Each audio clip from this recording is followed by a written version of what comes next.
Hey, how's it going, and welcome to another video. Alright, so now that I have finally finished Persona 2 Eternal Punishment, you can check out my review I just posted of that if you care, but yeah, now that it's all said and done, I figured now would be a good time to kind of ask a question that I think kind of ends up on the minds of both people who have only played the modern games and fans of the classic games. And that is, why is it that it seems like Persona 1 and 2 are just so much less popular compared to the modern games? Since I can't really think of too many other video game series where it feels like there's just such a clean divide between games that are ostensibly all in the same series, right? But it feels like there's kind of just this split down the middle where, at least for the kind of public perception, it's like, oh, the modern games exist, and then there are also games that came before it? What? So I figured I would do a little research. I put up a poll which got over 15,000 votes. So I think that's a pretty good sample size, but when it came to the classic Persona games, so Persona 1, Persona 2 Innocent Sin, and Eternal Punishment, 44% of y'all haven't played any of them. Another 26% tried them but never finished. 20% finished either one of them or all of them, and then another 11% watched a playthrough. I figured I would include that as an option because I know a lot of people have experienced these games via that method.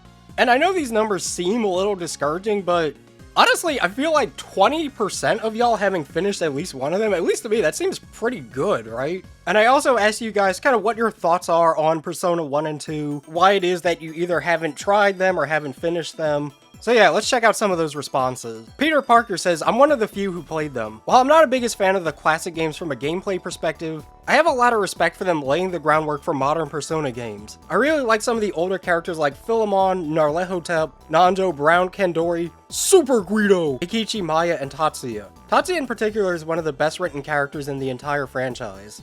I also really hope that Philemon makes an appearance again outside of being a butterfly. Oh, and out of the 3 classic Persona games, Eternal Punishment is my favorite. That game has my second favorite ending in the entire series. I really hope these games get remade. See, I totally agree. Like, I feel like if we could swap timelines and we could, like, switch out a Persona 3 remake with a remake of, like, Persona 1 or especially Persona 2, I'd be super, super down for that, but I don't know, people complained endlessly about getting a Persona 3 remake, so I guess that's what we're getting, but yeah, I think that would solve a lot of the issues that you see kind of brought up later. A lot of the sort of hesitancy that comes from a lot of people is just like the accessibility and just the fact that these games are old. Like, I think I have a little bit of a better handle on playing through especially like old RPGs. I'm kind of used to the jank of a lot of them, but for a lot of people, it really is just harder to get into the games because of their age, so yeah, I think that's definitely something they could do, is like, just to appeal to our primal monkey brains. When we see something that's new and shiny, we go, ooh,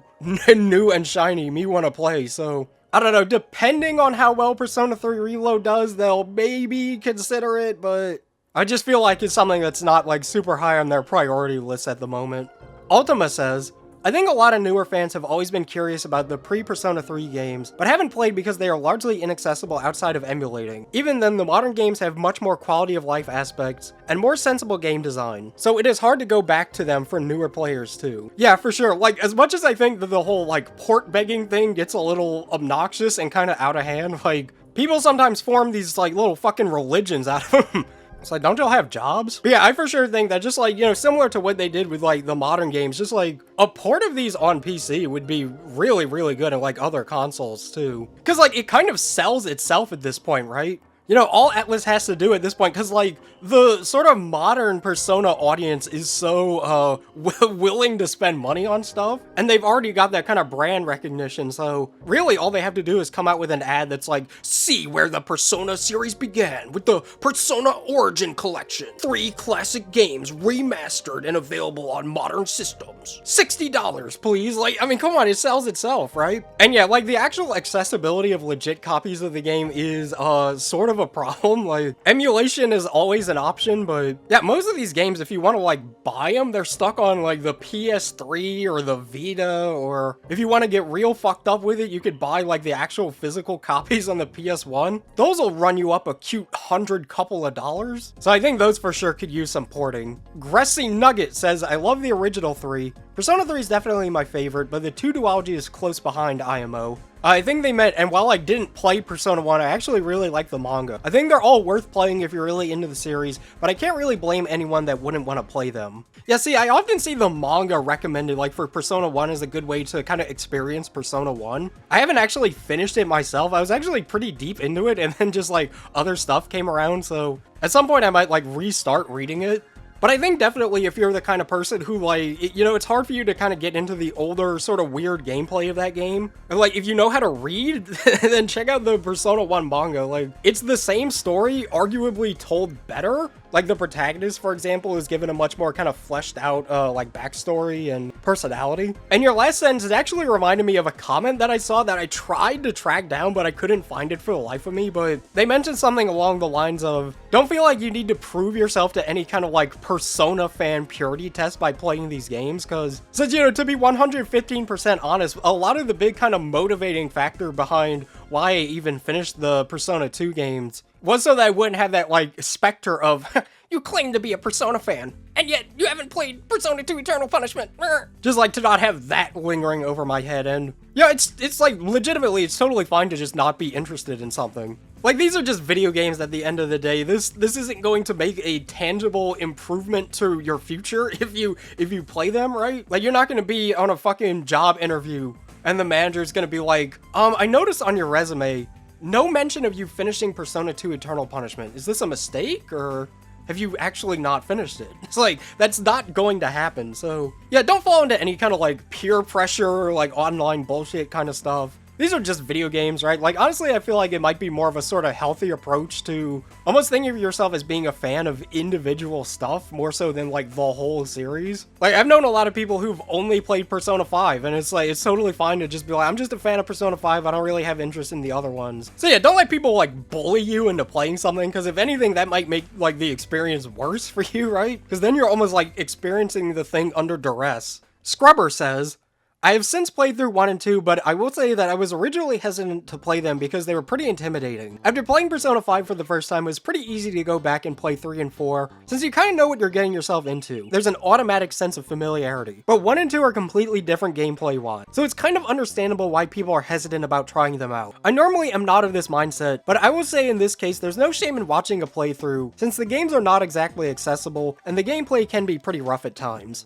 To anyone who hasn't played them though, I would definitely recommend it since they are great games. Persona 2 especially has by far my favorite characters and music in the series. Yeah, I think that's for sure one of the biggest kind of like just practical hurdles that Persona 1 and 2 face, is that they're just so different from 3, 4, and 5. Cause like if people who get into it from Persona 5, for example, are like, I want to go back and play some of the other games, 3 and 4 are similar, right? Everybody's like, yeah, it's got the same like calendar system, it's got like the social links, da-da-da. And then they're like, but what about Persona 1 and 2? And then it's like, alright, so it's different. Yeah, I don't know, the whole like watching a playthrough as a substitute for playing a game thing is a debate that you can have, definitely, but at least in my case, for Persona 2 especially, like, I did not have that much of a good time playing Innocent Sin. I just found it to be a very slow, sort of uninteresting game to play, like in terms of the combat, but I really love the characters and the story and all that stuff. So I kind of wonder if I had just gone and watched a playthrough instead, how much that would have like affected my experience, because I for sure would have ended up liking the characters probably the same amount, but I don't know, I think like honesty is just the best policy when it comes to this kind of stuff. Like, you know, I'm not gonna hold it against somebody if they're like, yeah, I played a couple of hours of Persona 1, just really wasn't for me, so I switched to the manga. I'm like, alright, cool. As long as you're not like deceptive about it. I think that's where it kind of gets a little sketchy for me, where it's like, yeah, I played the whole game, I know everything about the game, when in actuality they've kind of just like surfed through the wiki a couple of times. So Ev Flasky says, it was an interesting experience playing the Persona titles chronologically. I think it really helped me enjoy each one on its own merit, without the perks of future games overshadowing the flaws of the earlier one. If I say started with 3 and went back to 1 and 2. See, I think this is actually weirdly enough, considering you went chronologically, this is actually a super unique, like, experience with the games, because almost everybody I know started with the modern games. Or they at least kind of like heard about Persona because of the modern stuff. I feel like that's really uncommon. Like, you have to be old? Like, you were playing the stuff on the PS1, right? Or you're kind of like going out of your way to experience it in order. But yeah, ironically, like the way we kind of look at Persona is ironically backwards, because I feel like we always compare Persona 1 and 2 to the modern games, when in actuality, we should be doing the opposite, right? Like, in actuality, 3, 4, and 5 are like these aberrant freaks that, that are totally different from what came before. Instead, we always look at it like Persona 3, 4, and 5 have social links, and Persona 1 and 2 don't. Or Persona 3, 4, and 5 have the day-to-day system, and the older games don't. PF says, I'm playing 1 on my Vita as my first Persona game after beating SMT5, and it's actually really good. I was surprised at how well it held up considering how little it's talked about, having a lot of fun with it. See, it's actually a pretty cool sort of trajectory that you're going through, like starting with 5 and then playing Persona 1.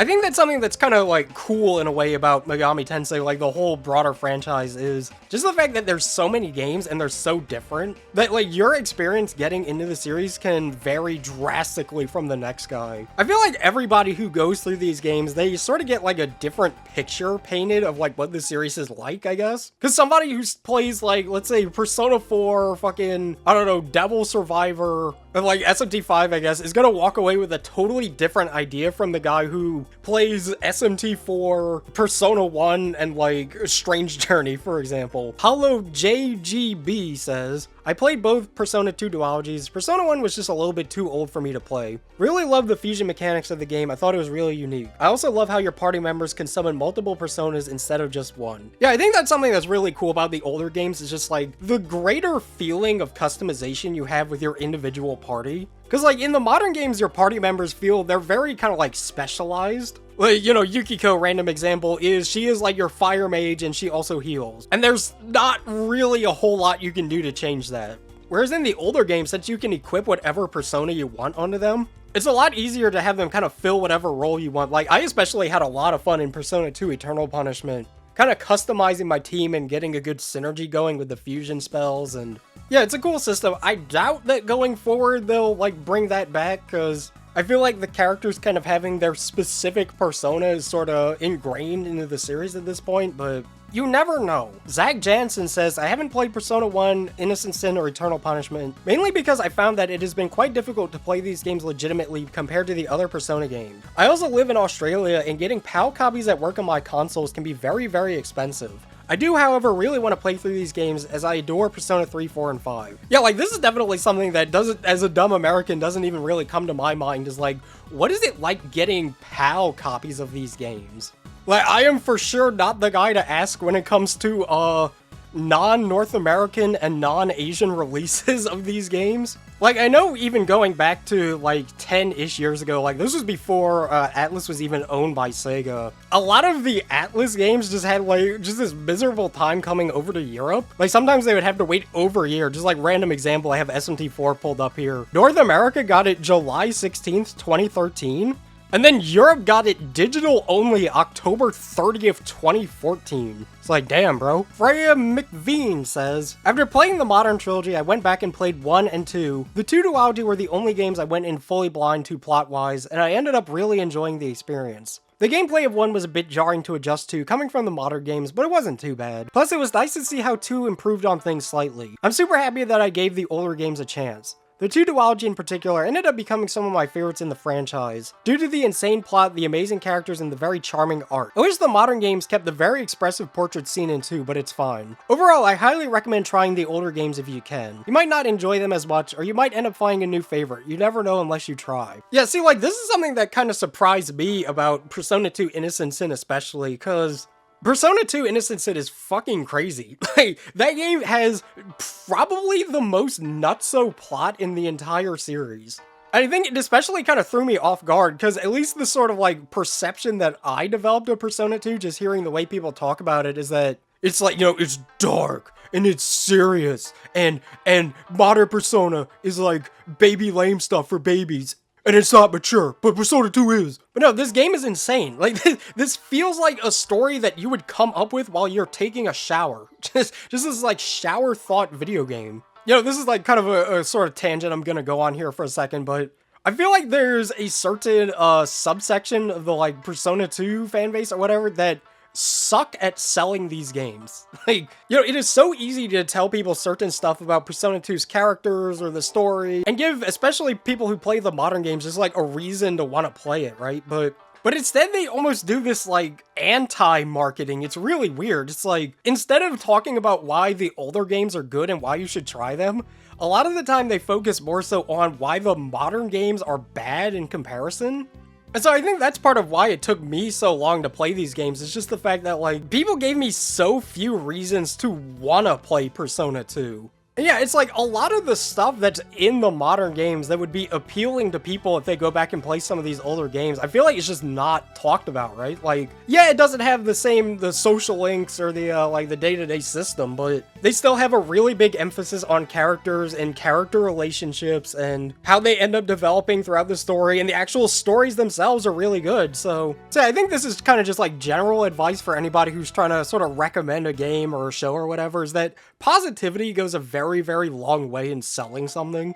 You know, if it comes across to the other person like you genuinely enjoy this thing and that you think it sort of has something to offer them that they would also enjoy, then that helps a lot. I believe it was Maya Amano from Persona 2 who once said, "Let's think positive." Mako Tensei says, "I played all of them, not a boomer or anything, I just found them very compelling. Really liked Eternal Punishment in particular. My favorite character is Nanjo." Base? See, I don't think that makes you a boomer. Like, at least to me, whenever I think, like, you're a fucking boomer, is whenever somebody is sort of, like, unfairly critical of new stuff and just, like, kind of blindly positive about the old things. Like, to me, that's when you're a boomer, right? When there's a sort of perceived unfairness in how you treat certain stuff. Gabriel Rachinha, I guess I said that right, says, "Persona 1 is unironically one of my top 3 Mega 10 games in general. There's just something about the atmosphere and simplicity of it that's so enjoyable. The battle gameplay takes some getting used to and is actually kind of easy to break if you know what you're doing. And it's unique in the context of the Persona series. And I honestly love the first-person dungeon crawler. I also tend to really like the Super Famicom Mega 10 games for similar reasons. There's a certain charm to them that's impossible for me to describe. As for Persona 2, I was never the biggest fan. I tried Innocent Sin ages ago, but it just never clicked with me. Like, the characters were fine and the plot was interesting, but it just wasn't very fun to go through. As for Eternal Punishment, I ended up only watching a playthrough of it.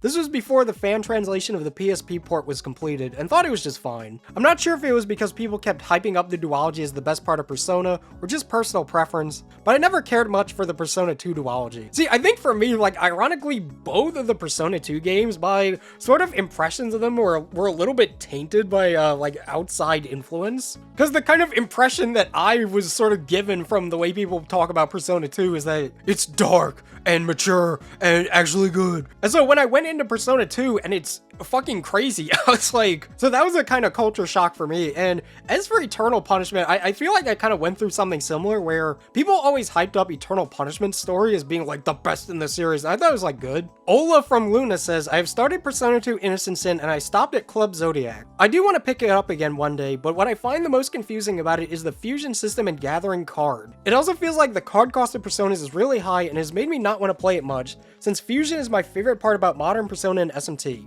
I do plan on going back and trying to finish it, since the story is very compelling, the music is amazing, and I loved what I played even if it was a short amount of time." Okay, so like I went through the same thing. The whole system with the cards seems to be one of the biggest early kind of deterrents from people playing it. And the thing about the cards is that it's sort of deceptive, because like obviously we go into it from the kind of modern games where you're fusing all the time. Whereas in Persona 2, like especially in Innocent Sin, you really don't need new personas all that often. Like, you might get a new persona every handful of levels. And the thing about the cards is that the increase in cards that you get is sort of exponential. Like, you start the game and a demon might give you like 2 cards at a time, and you might need like 50 or 60 to summon a new persona. And so you sit there and you think, like, what the fuck? But the more you get into the game, the more cards they start to give you. So a demon that's like level 2 might give you 2 cards, but once you start fighting demons that are like level 15-ish, then they're like, okay, here's 10 cards. And by the very end of it, you're getting like fucking 60 cards at a time. So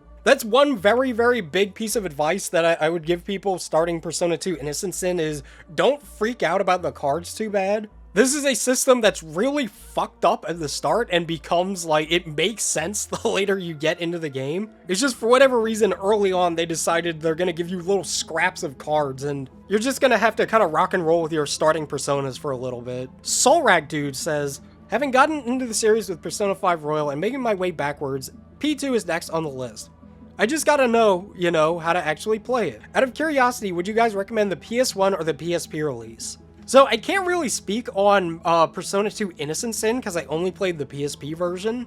At least from my experience, the PS1 version of Eternal Punishment is much more difficult. The PSP version is still kind of tough, but it's definitely not as bad. So at least for my own recommendation, it just kind of depends on what kind of experience you want. Like, if you want a more sort of OG feeling, like, yeah, I'm playing a PS1 game sort of feel, then play the PS1 release. But the PSP version is definitely a lot more kind of streamlined and sort of easier to play. Just like the menus are a lot better and there's more kind of like quality of life stuff. So I'd say probably go with the PSP version. Zippy Oyster says, even though the games were daunting, I'm still glad I finished them because P1 and P2 feels like an experience just like the future games, which I was scared the older games weren't going to be as story heavy or character driven as recent titles.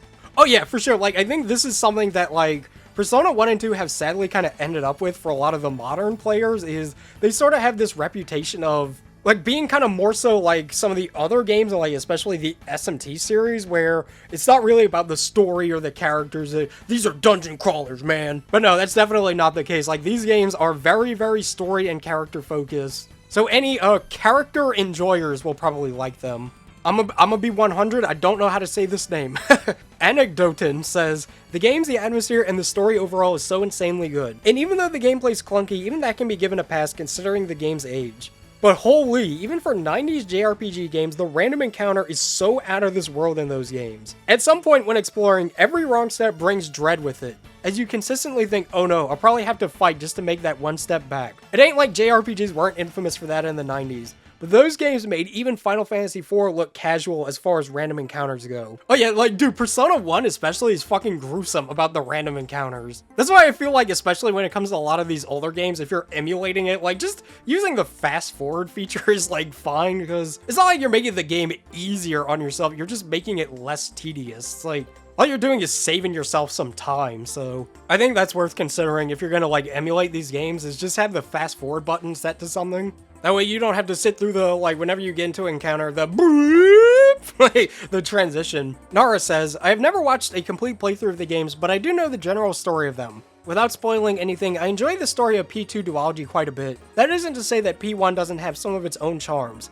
Something I wish would be brought back, though, is having the protagonist staying put and already familiar with the setting and some of the other characters. It could be interesting for the player to figure it all out, and it would certainly allow for introductions to feel more natural. Not to mention, it allows for there to be more focus on the story and the characters, with less time dedicated to the introduction. That's just me, though. Yeah, now that you're pointing it out, this wasn't something I was, like, consciously aware of, but in the older games, like, your character's already kind of established, like, they already sort of have their own group of friends, and they kind of live in the area where the game takes place, so yeah, it's a lot easier for them to be like, oh, here comes my friend Lisa Silverman. Whereas the modern games is a lot more about, like, you going to a new location. So I think it would definitely be interesting, but I feel like a lot of the appeal and a lot of what those games are kind of designed around is you being a fresh face in sort of an unknown territory, right? So I could see them maybe doing something like that, but I kind of feel like the new guy in town thing is sort of here to stay. Trail Duster 6BT says, I would try them if they were re-released. I have a PS1, but never went out of my way to track down the Persona games. Persona 1 I know is hack and slash by the localization team, race swapping, script changes, and axing the Snow Queen quest.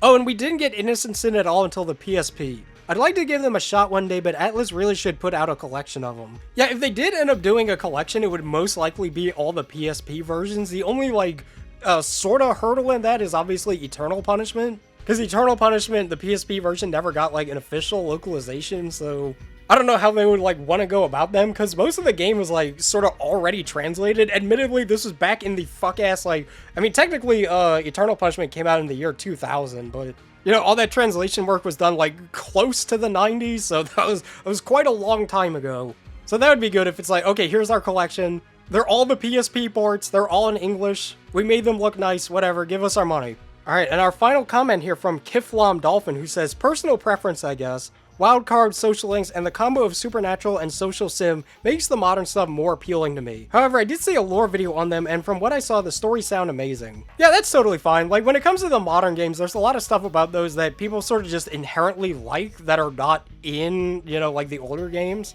I think that's where a lot of the kind of headache will tend to come from people that are, like, really into the older games, where they try to get people to play them, and it's like, okay, so, like, Persona 1 and 2 are cool, but a lot of the stuff that you like about the newer games are not in them. So that admittedly does make it a little bit kind of harder to sell, but like I said, I think they're for sure worth checking out just based on the merits of like the stories and the characters. All right, and that is it. This time I grabbed a little bit kind of fewer comments, but you know, there's definitely a lot of kind of overlap when it came to the comments. So even if your exact comment wasn't on here, I'd imagine similar sentiments were kind of posted by a lot of these comments here. So yeah, hopefully this video maybe inspired some of you guys to at least look into some of the older games, or maybe it's piqued your interest. If not, that's fine. Like I said, these are just video games. It's not the end of the world or some stain on your family's lineage if you don't fucking play Persona 1. Like, this stuff is all just meant to be entertainment at the end of the day.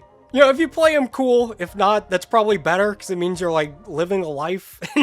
You're, like, employed or pursuing education or something. You may be making $120,000 a year, but, I don't think you've cleared the Snow Queen quest, so, who's really winning here? What a doomed generation we are. The fucking greatest generation was out here like, will I have to storm the beaches of Normandy? And we're like, will Persona 1 and 2 get ported to Steam? We have it harder. But yeah, thank you all so much for watching. See you guys next time.